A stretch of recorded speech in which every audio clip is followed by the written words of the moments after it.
Então vamos lá. Fala, senhores e senhoras! Ó, vamos ver um vídeo de criminologia. São assuntos que costumam cair muito na sua prova. E se você gostou do assunto, aliás, antes de você começar a assistir, já se inscreve no canal, já curte, deixa o seu comentário e já deixa a sua sugestão para um próximo vídeo. Tamo junto? Ativa as notificações, não esquece. Tamo junto, um abraço, fica com o vídeo. Criminologia. Vamos ver alguns pontos aí importantes para a prova. Deixa eu colocar aqui. Pronto. Temas contemporâneos da criminologia, tá? Isso aqui Ainda não caiu nenhuma prova, mas pode vir a cair aí a qualquer momento, porque é muito falado, né? Agora a gente entrou no Código Penal, né, o crime de perseguição, conhecido como stalking, e ele entra aqui, nesse tópico, quando estudamos criminologia. Ó, vamos entender o seguinte, nós temos o assédio moral. O assédio moral é essa manipulação perversa, esse terrorismo psicológico, né, essa violência psicológica contra alguém. E ele é um gênero, tá? Ele é um gênero que tem algumas espécies. Dependendo de onde é praticado, de como é praticado, se tem um nome. Por exemplo, o stalking, que é a perseguição, né? É um assédio moral mais um ilícito penal, né? Mais um outro ilícito penal. Nós temos aí no Código Penal agora a previsão desse crime de stalking, né? Que é a perseguição de maneira reiterada a uma pessoa.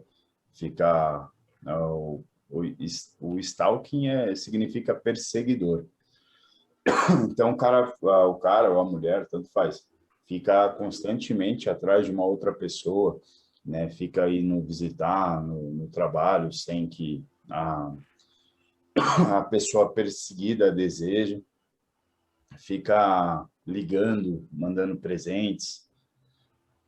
O bullying, né? O bullying já é mais conhecido, principalmente nos Estados Unidos, né? Muito conhecido há muito tempo. Aqui já se fala há um tempinho também, que é geralmente, o bullying é esse assédio moral geralmente no ambiente escolar, né? Onde um grupo ou uma criança fica realizando piadas pejorativas contra a outra. O cyberbullying é a mesma coisa, só que através da internet, né? Da rede social, através das redes sociais. Hoje acontece muito, tanto que se tem cada vez mais, né, previsão de aumento de pena, de qualificadora, quando algum crime desse gênero acontece em redes sociais. O mobbing é geralmente no ambiente trabalhista, tá? Onde, às vezes, uma pessoa quer tomar ali o cargo da outra, então fica, vamos dizer, puxando o tapete, né, dessa pessoa, fica o tempo inteiro perturbando ela para que ela saia do emprego. E o assédio afetivo, que geralmente é na residência, tá, em casa. O assédio afetivo geralmente acontece no próprio lar.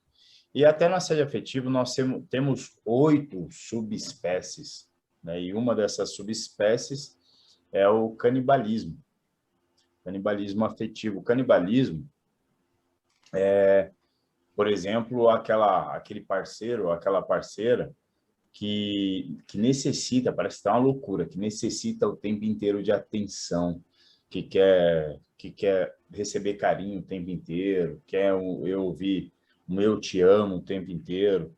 E aí, dependendo de que grau que está essa situação, pode haver aí um terrorismo psicológico, né? Um assédio moral. Aí agora a gente vai falar... Oi? Esse canibalismo, ele está dentro desse assédio afetivo, é isso? O canibalismo é uma subespécie do assédio afetivo, tá? Não, eu acho difícil cair na prova, mas eu comentei só para dar um exemplo do que seria o assédio afetivo. Então, eu acho que o canibalismo já é muito. O assédio afetivo já é difícil, né? O que eu acho que pode cair hoje é o stalking, o bullying, o cyberbullying, o cyberstalking, né? Que é a perseguição através dos meios eletrônicos. E o mobbing eu acho difícil e o assédio afetivo mais difícil ainda. E aí, as subespécies do assédio afetivo, mais difícil ainda, né? Então, não acho provável que caia, mas só para comentei eu prefiro pecar um pouquinho pelo excesso do que deixar de falar. Top. O que é o controle social? Ó, lembra que os objetos de estudo da criminologia é o crime, o criminoso, a vítima e o controle social? Controle social. O crime ele começa a ser estudado com a escola clássica.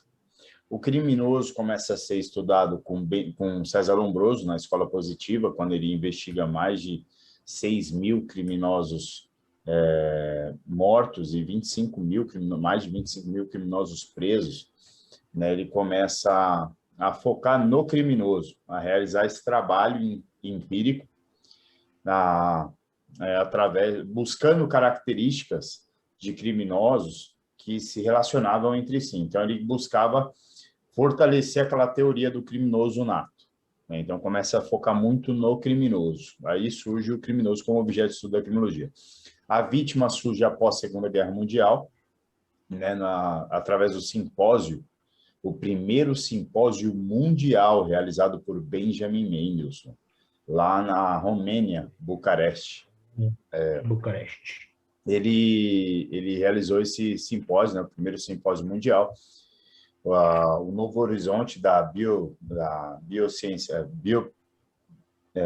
biopsicológico, né, uma análise da vítima, né, para o que Benjamin Mendelssohn queria demonstrar as classificações de vítima. Ele queria mostrar que as vítimas às vezes não são tão vítimas assim, né? Então ele mostra ali, claro que a ideia do simpósio, dessa reunião, era mostrar que deveria haver mais preocupação para com a vítima, porque até então ela era abandonada.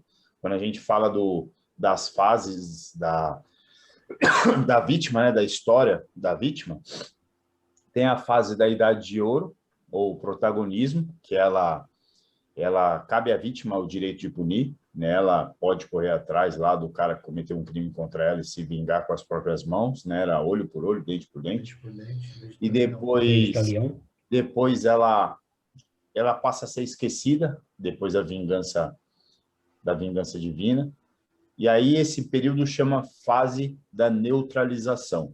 Ela vai até a Segunda Guerra Mundial, esse período, até lá o Holocausto, né? Mais de 11 milhões de pessoas mortas. E aí volta a preocupação para com a vítima depois da Segunda Guerra Mundial, com um simpósio realizado por Benjamin Mendelssohn, conhecido como o patrono da vitimologia. Aí surge a última fase, que é a do redescobrimento, né? A vítima passa a ser valorizada e cada vez mais o direito mostra uma preocupação maior com ela. E aí depois, então, a vítima surge como objeto de estudo da criminologia, e na década de 70, principalmente com influências da teoria radical, né, surge a ideia do controle social. E o que é o controle social? Está aqui o conceito, né, que é um conjunto de meios e sanções sociais que pretendem garantir o cumprimento das normas pelo indivíduo. Então, controle social são maneiras de buscar com que aquele indivíduo ele obedeça às normas, não só as normas impostas pelo Estado, não só as leis, mas normas éticas, né? O que é certo, o que é errado, que ela cumpra o que é certo para a sociedade. E aí esse controle social ele vem através de educação, de aprendizado, né? Através do desenvolvimento ali da criança, e também esse controle social ele vem através de um medo, né? Tem pessoas que acabam cumprindo esse controle social por conta de receio. Medo do quê? Receio do quê? De ser preso, né? Então, sabe que determinadas condutas não podem ser praticadas porque tem a lei ali para incriminar. Tem a lei ali, por exemplo, no direito civil, para fazer ela pagar, né? Para pagar uma indenização, para pagar um mal ali que ela causou. Então, às vezes, a pessoa ela não descumpre, ela não foge desse controle social porque ela tem uma boa educação, ela sabe que não vale a pena, e às vezes, mesmo não funcionando essa parte da educação, ela não vai descumprir as normas por conta do receio de um castigo. E aí, por isso, o controle social ele se divide em dois, que é isso que cai na prova. É justamente isso aqui. Controle social Exato. informal e o controle Informal. social formal. Coloca aí no teu caderno que o controle social informal também é chamado de controle social difuso, tá? Informal ou difuso. E o controle social formal também é chamado de controle social institucionalizado. Então, de novo, controle social informal ou controle social difuso. E o controle social formal também é chamado de controle social institucionalizado. O controle social informal ou difuso está mais relacionado à educação, ao que as características ali que é adquirida através do desenvolvimento daquela pessoa, a educação. Então, quais são os órgãos que representam o controle social informal? Quais são os grupos? É o trabalho, né? As pessoas ali do trabalho, ela aprende o dia a dia como conviver ali, a igreja, os clubes, né? A família, Escola. a escola principalmente, né? Então, esses grupos, esses órgãos da sociedade civil representam o controle social informal ou institucionalizado. Está aqui, ó. Opinião pública, clube de serviço, igreja, ciclo profissional, escola, família, tá? Se referem aos órgãos da sociedade civil. São esses aqui. A tua prova, ela costuma perguntar muito, muito mesmo, sobre... Ela faz a seguinte questão. Toda vez ela faz isso. Assinale a alternativa abaixo que não representa o controle social formal. Aí ela coloca lá, família, escola, trabalho, a igreja, e a última letra ali, né, uma das letras ali, ela coloca polícia. Né? Então, é isso que a sua prova faz. E aí você sabe quais são os órgãos da sociedade civil, quais são os representantes do controle social informal, e aí, lógico, a gente não falou da polícia aqui, então a polícia vai representar o controle social formal ou institucionalizado.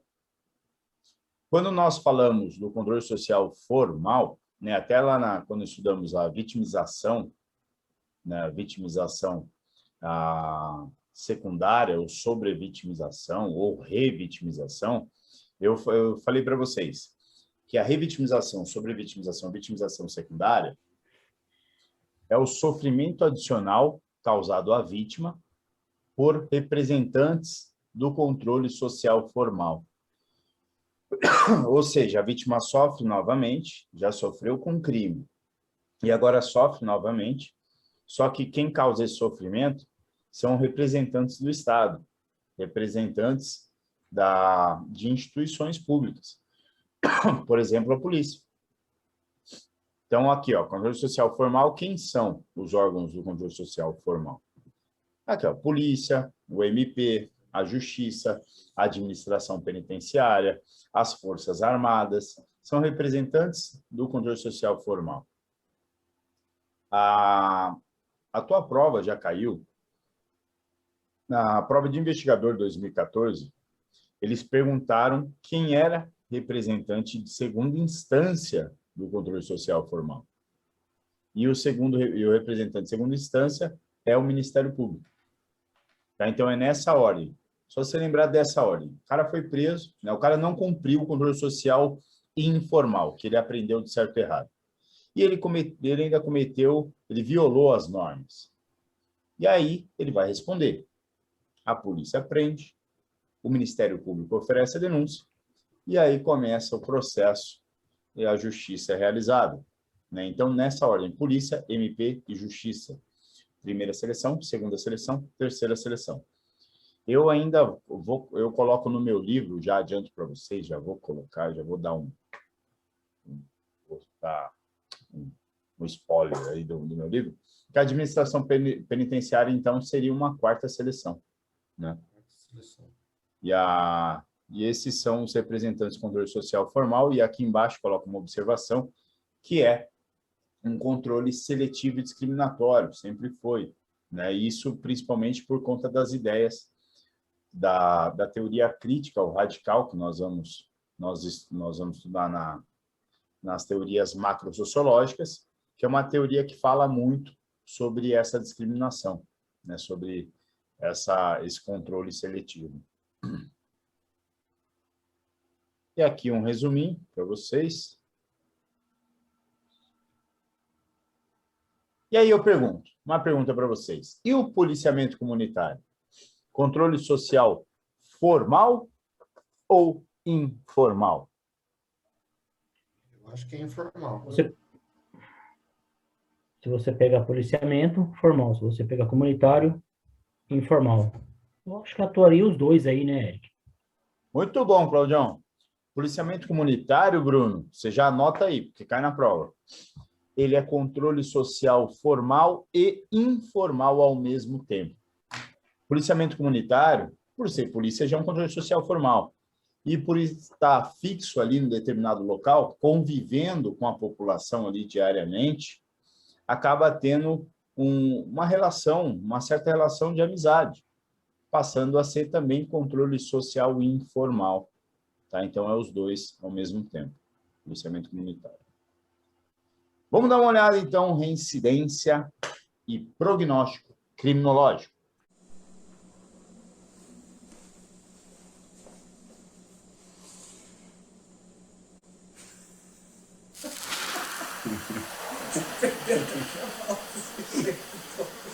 Um cheiro de merda aqui, galera. Tá foda.